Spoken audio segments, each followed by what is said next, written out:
If you're here, I'm guessing that either you're planning a trip to go travel throughout multiple countries in Europe, or more likely than that, you're a travel agent planning potential travel for clients and you're wondering, what is this whole ETIAS thing, ETIAS, however you say it? What is it? When does it go into effect? Which countries does it include? How do I know if my client needs it or if I need it? How do I even get it for my client? We're going to break all of that down here in this video. Hi, by the way, my name is Brittany. I'm the founder of Travel Agent Haven. I've been a travel agent myself since 2020. Since then, I've helped over 100 people become travel agents, and not just become travel agents, but actually become successful ones. As a team, we've sold over $6 million in travel. That's not MLM or affiliate stuff, by the way. That's actual travel sales. And I've gone on to help travel agents see all the other ways that they can make money as travel agents, working part-time hours, making full-time income. So if that's what you're interested in, definitely stick around. This specific playlist is all about answering travel agent questions. So let's get into it.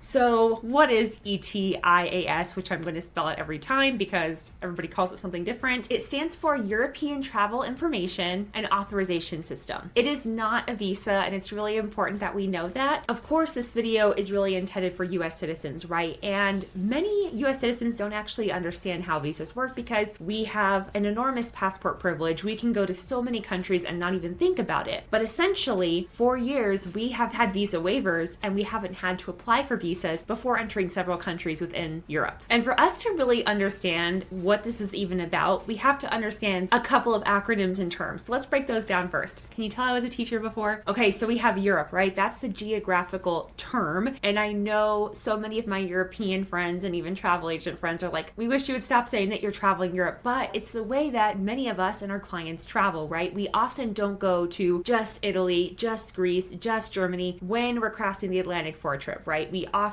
country hop. It's a big, I guess you could say, rite of passage for many young travelers especially, but it's something I enjoy doing, right? Like I will go travel European countries for 8 to 10 to 12 weeks, and I will go to multiple countries, although definitely in my most recent trips, I've been sticking to 1 or 2 countries max because I like to travel more slowly, but it's very, very normal for the American travel industry to go to multiple countries across Europe, the continent. Now, you probably hear the EU often, right? The EU is the European Union. Not every single country that's in the continent of Europe is within the European Union, but the EU is a political and economical union. You can think of it like we have the United States, so we often call this America, right? The United States of America, but we're just one country or organization with political and economic affiliation within North America, right? We also have Canada and Mexico. Now, the difference here is that the EU is not a country, it is an affiliate of countries. So it's more similar to NAFTA between the US, Canada, and Mexico. But the idea is because they all live so closely together and because they rely on each other so much, many of the laws, especially around travel, they all feel like they have to agree because there's just so much travel happening between those countries. If you think about Italy and Croatia, there are so many different ways to hop those borders. Same thing when you're in the Alps, right? You can be in Italy or you can be in Switzerland, you can be in Slovenia just hiking because all of these borders get blurred depending on where you are geographically. And also culturally, there are many shared values. Economically, it just makes sense to bolster each other. And so that's what the EU is about. It's an agreement politically and economically made up of 27 member countries, at least as of when I'm recording this. So some examples, some EU members include France, Italy, and Germany, Spain, Poland, etc. But there are some countries that are not in the EU like Norway, Switzerland, Iceland, and the United Kingdom because of Brexit. It's really important we understand this because when we're educating our clients, especially as travel agents, we have to understand what the current laws are, and especially within these past couple of years, the entry laws have all changed. And as of March 2025, the EU Home Affairs Ministers endorsed a revised timeline for the implementation of ETIAS and the European Entry and Exit System. The EES, the Entry Exit System, will become operational in October of 2025, or has already if you're watching this in the future. And as of when I'm recording this, the ETIAS is planned to be in effect in the last quarter of 2026. I actually had to look off the screen because they have said this date was happening so many times and they keep pushing it back. So it's also very possible that by the time you come across this video, like that's already happened, or they maybe even pushed it back again. I will be sure to include the latest updates in the YouTube video description, so be sure to check that below if you just want to double check that everything is still accurate. The official date launch will be announced by the European Commission, and there will be phase-ins. I just want to ease some of your fears as a traveler yourself and as someone assisting travelers that if someone doesn't have the ETIAS and they're visiting a country to which this applies, there will be a transitional grace period and all of those timelines will be announced. So don't be too stressed about it. Okay, so back to terms really quickly, and then we'll get into some other things about this program. The Schengen area is pretty interesting when you think about what it means for Americans traveling to and through Europe. It's a travel agreement for passport-free movement, and it includes 30 countries that have decided to open their borders to each other. That means you can enter one country in the Schengen area and travel freely to another in that same area without having to go through passport control. If you've traveled to or through Europe before as an American, you've probably experienced this. I remember being so confused and surprised when I took the Eurostar train from London, England to Paris, France, because you can. It goes under the channel, which is so cool. And nobody asked me for my passport. I just got off the train. At least I don't remember there being a passport control. And I was just like, what? This is amazing. I'm in another country. And I grew up really close to the US-Mexican border. I went to Mexico all the time as a kid, and I had to show my ID back then. It wasn't a passport. It was a card for land border crossings. But yeah, so much has changed. The interesting thing though about the Schengen area, and the reason I wanted to cover it in this video is because people get confused, does not mean the same thing as the EU, because there are countries in the Schengen area that are not in the EU. So the Schengen area includes many countries in the EU like Spain, but it also includes Norway, Iceland, Switzerland, and Liechtenstein. And I even practiced saying that last one. I hope I said it right. Now there are certain countries that are not in the Schengen region, like Ireland, Romania, Bulgaria, Cyprus, and the UK. And all this means is that if you're traveling between or to or from those countries from other countries, then you'll have to go through passport control as an American. And really, this is more so just important for you to know for planning your day, because it will take extra time when you get to your destination airport, and also for connections, because depending on which country you're coming from and then going to next, you might have to actually exit border control. This is especially important if you have checked bags, right? You have to go retrieve your bags, leave, and then maybe go through security and passport control again to exit a country. So you have to build in time for layovers and flights. That's so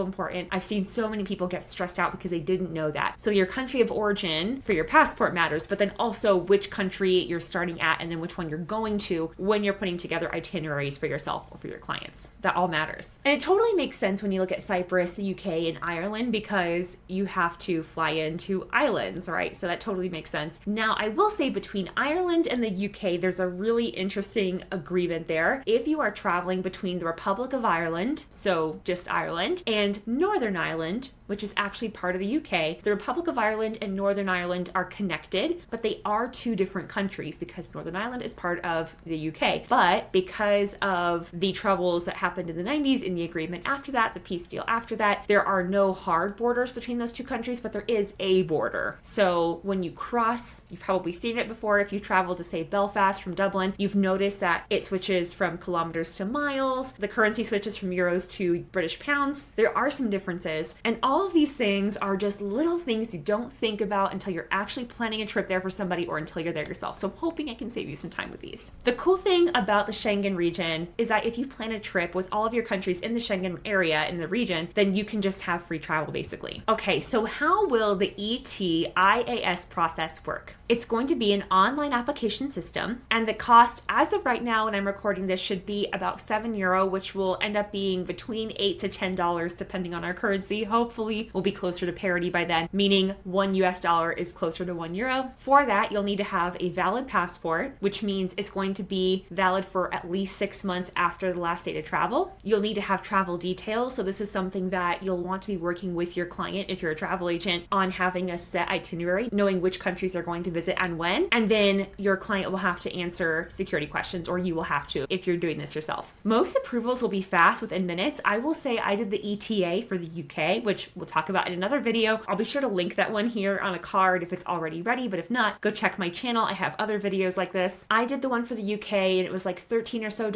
and I was approved within 2 hours. So it was a very fast, smooth service. And then with UK, the border control is actually automated. So you just scan your passport, it takes your picture. It's honestly pretty amazing. And the cool thing with the the ETA is, I believe, and I'll have this in my other video confirmed, that it's valid for 2 years. So I don't have to keep reapplying for the UK. I can go visit under that same ETA for the next 2 years until and unless it expires. And then the ETIAS is very similar. It will last for 3 years or until your passport expires. So why this matters and how to prepare? Well, one, you want to make sure your client always knows for international travel that when they have to renew their passport or get a passport, if they don't already have one, and they will want to make sure they consider lots of time before their trip. There's nothing more stressful than realizing that your passport is going to expire within 6 months from the last date of travel. Sometimes someone at the airport won't let them on their flight if their passport is going to expire too soon. So you really need to work backwards from when you're planning to travel or when your client's planning to travel. Avoid scams. I saw so many posts when the ETA for the UK came out. People were using the wrong app, the wrong website. They were paying hundreds of dollars for someone to set up this document for them that should only take 13 or so. It's really sad. So as a travel agent, you're really advocating for your client, protecting them. Make sure you know where to go. I will have the official website and everything down below in the video description for you. As of right now, the ETIAS is going to be valid in 2026 and beyond, but it will phase out. So really, my guess is that in 2027 is when they will strictly enforce it, that last quarter. I think one of the reasons they're rolling it out so late in the year is so they can avoid the high summer season, but it will be during winter and Christmas. So if you have anybody doing a Christmas river cruise, definitely make sure that they have their ETIAS taken care of for 2026 and beyond when it's ready. Thank you so much for watching. I hope you found this video helpful. My name is Brittany. Again, so nice to meet you. If this video was helpful, go ahead and hit like so YouTube knows to recommend this to other travel agents who are looking for this valuable information. If you want to learn more about travel and serving your clients better or becoming a travel agent, definitely subscribe. And if you have any questions, feel free to drop them down in the comments below. Or if you'd rather ask me a question privately, you can send me a DM on Instagram over at Travel Agent Haven. I'll put the QR code up on the screen for you. You can act like you're going to take a picture with your phone. It will take you directly to my Instagram profile and you can send me a message from there. All right, talk soon.